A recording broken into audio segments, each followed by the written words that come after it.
Hello everyone, a good evening to you all, and many thanks for joining us here on Rwanda Television News tonight. We do hope you had yourselves a productive Thursday and are continuing to enjoy the festive season. Now here's a sneak peek of our edition. Indians working in various sectors in Rwanda commend the strong bilateral relations between the two countries, which enable them to operate in a safe, secure and enabling environment. The Demographic and Health Survey indicates that over the past 10 years, awareness among young people about HIV/AIDS has declined by 8% among girls and boys aged 15 to 24.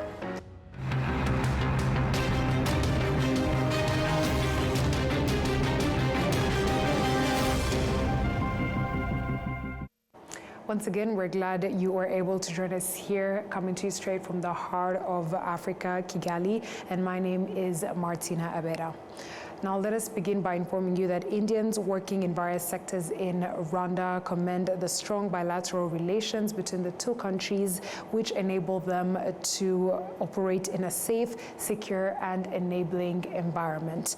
This cooperation is also expanding to the parliamentary level of both countries with the aim of enhancing and exchange of experience, values, as well as mutual benefits.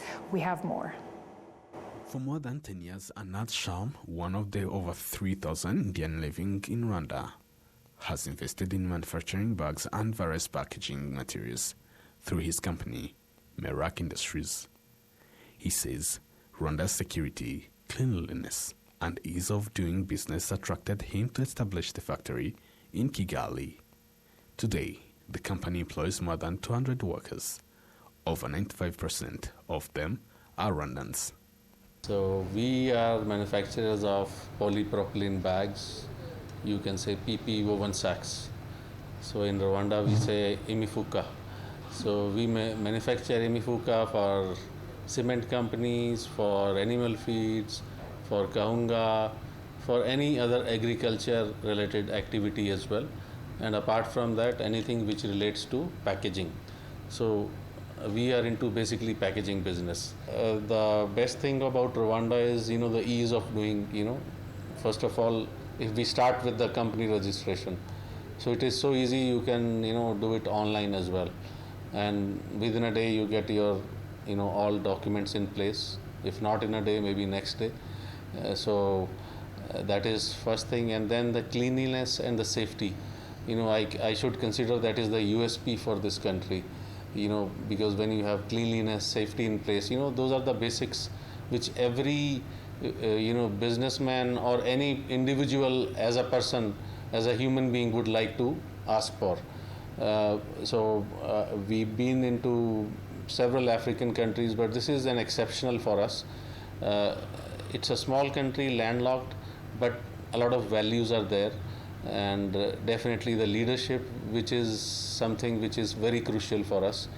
If we look at the past 10 years, where Rwanda was and now where Rwanda is, there is a growth which is really phenomenal.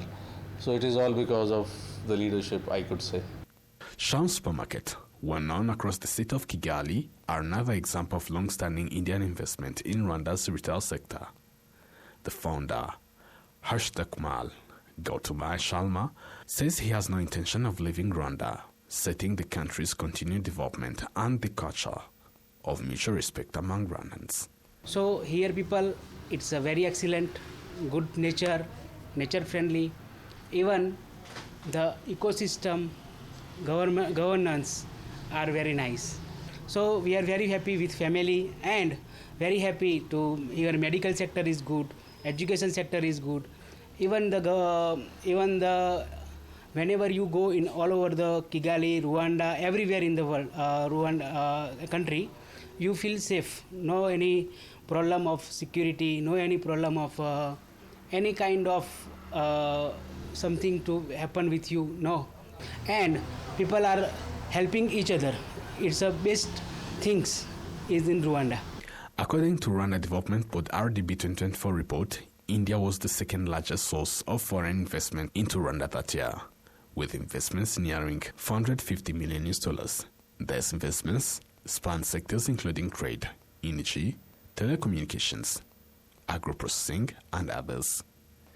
India's ambassador to Rwanda, Mridu Pawan Das, says this marks the strong Rwanda-India relations to also extend to parliamentary cooperation.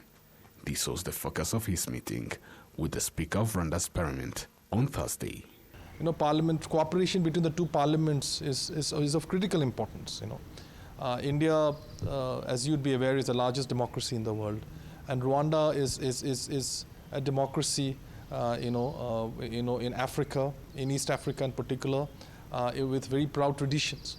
So I, as a High Commissioner, would look forward to, more close, friendship between the two parliaments. So with the Honorable Speaker today, I had the opportunity to discuss, India-Rwanda Parliamentary Friendship Group. We have been discussing this for some time, and we are in the process of, constituting it from both sides. So we discussed that. Following the meeting, Speaker of Rwanda's Parliament, Chamber of Deputies, Gertrude Kazarwa, noted that closer collaboration between the two parliaments would yield significant benefits, particularly in sharing experience, given India's long-established parliamentary tradition. During this visit, Ambassador Mridu Pawan Das also delivered an invitation to the Speaker of Rwanda's Parliament from her Indian counterpart to attend the 28th Conference of Speakers and Presiding Officers of Commonwealth Parliaments, scheduled to take place in India in January 2026. Moving ahead, in 2026, Rwanda will undergo an assessment to determine whether it will graduate from the category of least developed countries and transition into the group of developing countries. This was disclosed by the UN Resident Coordinator in Rwanda, Ozonia Ojielo, during a high-level steering committee meeting with the Ministry of Finance and Economic Planning that reviewed the country's development progress. We have more coming from Inora Gladys. Rwandans, including the youth, say there is a need to value their country by making meaningful contributions and prioritizing homegrown solutions rather than relying on external support. During the steering committee meeting that brought together the Ministry of Finance and Economic Planning and all United Nations agencies operating in Rwanda, the UN Resident Coordinator Ozonia Ojielo confirmed that Rwanda will be subjected to an economic assessment that could lead to its graduation from the LDC category. This year marked the signing of a new cooperation framework, which is a roadmap together with the government for the next 5 years. Through this framework, the UN country team would partner with the government to advance NST2 as well as Vision 2050, but also fully aligned with the global commitments such as the SDGs and the AU Agenda 2063, as well as the Doha Plan of Action, and then, of course, the Plan of Action on LLDC. That was our Plan of Action. Under this new framework, we're committed as a UN system to doing things differently. Over the recent months, we developed flagship joint programs that were framed as bankable investment cases that are aligned with NSC2. 2026 is an important year because there will be evaluations and work that will be undertaken by several UN agencies in order to compile all necessary information for the next assessment for graduation that will take place in 2027. And all of that assessment will determine whether Rwanda graduates from the LDC category. This milestone that Rwanda is close to graduation from LDC status, it reflects decades of work done by the country with support from many partners and Rwanda's impressive development trajectory, moved by the bold ambition of Rwanda to become an upper middle income country by 2035 and a high income country by 2050. Now, this also has implications in terms of our access to concessional financing. So as we support Rwanda to graduate, we also need to support Rwanda to expand the revenue streams, the domestic resource mobilization potentials, to be able to ground its own and finance its own national development. 3 countries, Rwanda, Uganda and Tanzania, are scheduled to be considered for graduation in 2027 after meeting the required thresholds in 2024. The Minister of Finance and Economic Planning, Yusuf Murangwa, emphasized that United Nations agencies operating in Rwanda have made significant contributions to programs aimed at accelerating national development. The UN system in Rwanda has aligned its cooperation with Rwanda's national development strategies. The UN is now implementing the United Nations Sustainable Development Cooperation Framework 2025-2029, which is aligned with the National Strategy for Transformation, Phase 2, and also Vision 2050. Graduation from the LDC category represents a major development milestone. LDC status is considered transitional and reflects international recognition of sustained development progress. The graduation process is the result of years of technical assessments by the Committee for Development Policy, CDP, decisions by the United Nations General Assembly, and inputs from the country concerned. While graduation signifies progress, it also leads to the gradual phasing out of LDC-specific support measures and changes in international assistance frameworks. The Demographic and Health Survey indicates that over the past 10 years, awareness among young people about HIV and AIDS has declined by 8% among girls and 11% among boys aged 15 to 24. Officials in the Ministry of Health have explained that much of the efforts during that period were focused on caring for people living with the disease by ensuring that they get access to treatment. Last year, figures from the Rwanda Biomedical Center showed that each year in Rwanda, about 3,200 people are newly infected with HIV, while around 2,600 lose their lives to the disease. Regardless, data from the Ministry of Health shows that Rwanda has confronted the disease strongly, having reduced new infections by 76% over the past 15 years. Now, Rwanda's economy recorded double-digit growth in the third quarter of 2025, expanding by 11.8% compared to the same period last year. Now, the figures released by the National Institute of Statistics of Rwanda point to strong momentum, but what does this growth actually mean for ordinary citizens, businesses, as well as investors? William Evans Mutabazi has a story. Rwanda's gross domestic product rose to more than 5.5 trillion Rwandan francs in the third quarter, up from 4.6 trillion Rwandan francs a year earlier. This marks the strongest quarterly performance so far in 2025. We are consuming a lot of materials. We are steel, cement, quarry materials, aggregates, sand. So there is quite a lot that is driving this construction sector. So yeah, I would say that it's mainly those major projects that are happening. They are employing lots of people and creating, a lot of employment for.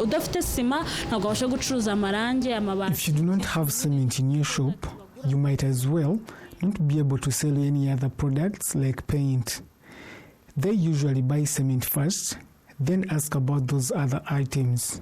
What stands out is not just the size of growth, but its speed. The economy expanded by 6.5% in the first quarter, 7.8% in the second, and nearly 12% in the third, showing steady acceleration. The demand is high. The demand is high, especially for cement, but good enough, we get our cement locally. The demand is high for stones, the demand is high for steel, the demand is high for all these construction materials. At first, we used to have Twiga cement, which was coming from Tanzania. It was relatively cheap, and people loved it. They never really liked our local brands that much. But now, Simerwa is highly competitive because there is one that works as Twiga and they are cheaper. We usually order 4 lorries and they get done in like a month. For the industry sector, particularly construction, grew by 20%, while cement production jumped by 44%, supported by rising demand for housing, roads, and infrastructure. This data tells a clear story.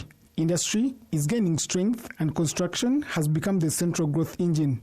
Cement, metals, chemicals and manufacturing linked to infrastructure are expanding rapidly, signaling confidence in local producers, investment and long-term planning. There is big hope. When we started, we didn't have steel. steel factories doing steel, but now we have 2 factories, at least those that we get from. When we started, we had only 1 factory that does cement. Now we have 3 factories. When we started, we didn't have factories that do cables. Now we have factories that are doing cables.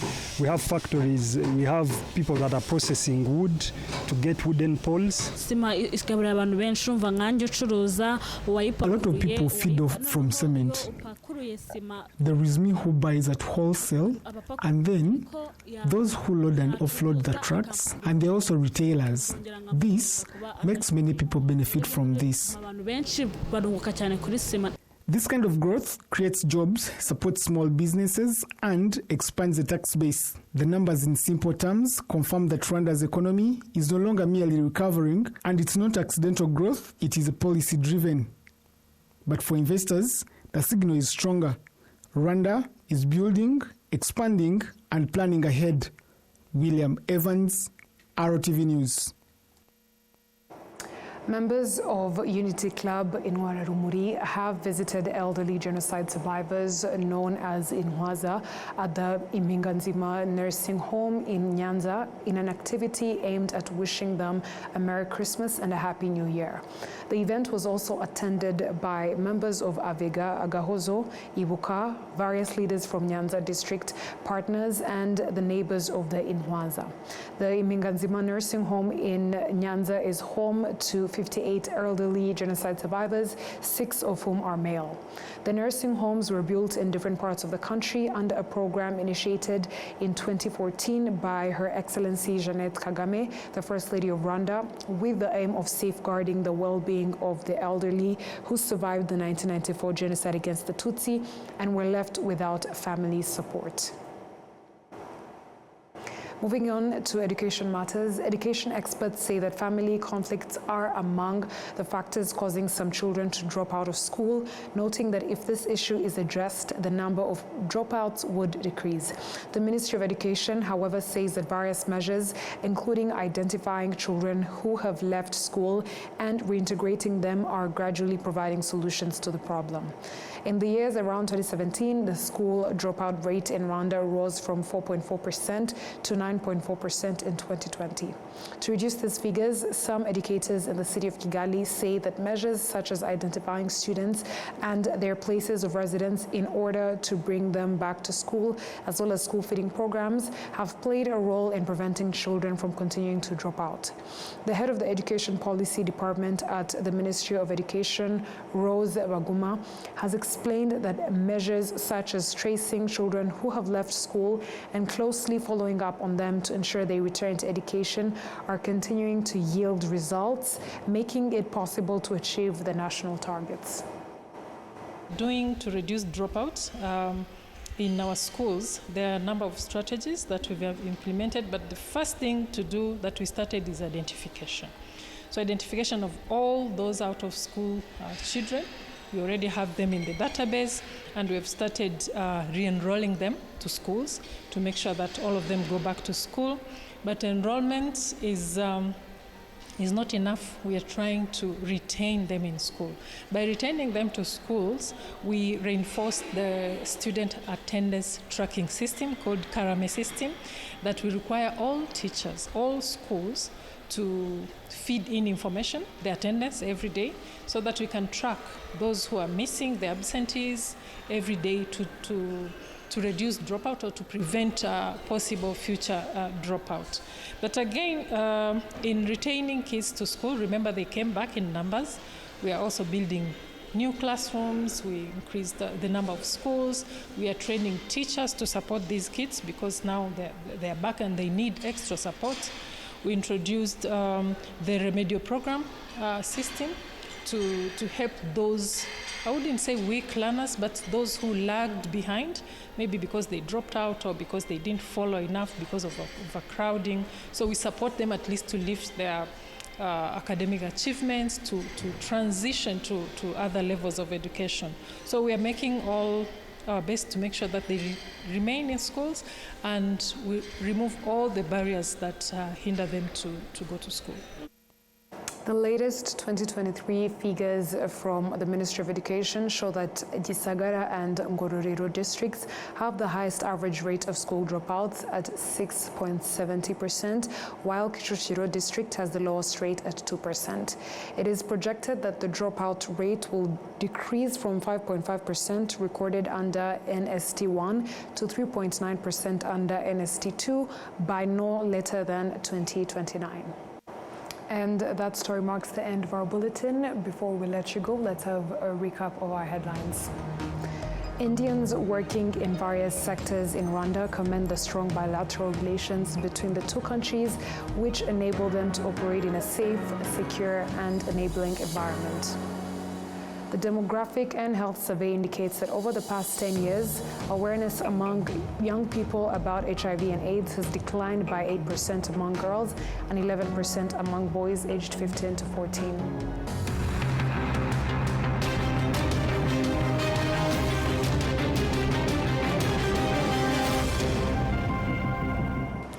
And on that note, we've come to the end of tonight's English Bulletin. On behalf of the news production team as well as the technical team, thank you for sticking with us on RTV News. We would like to wish you to continue to enjoy the festive season and have a good night.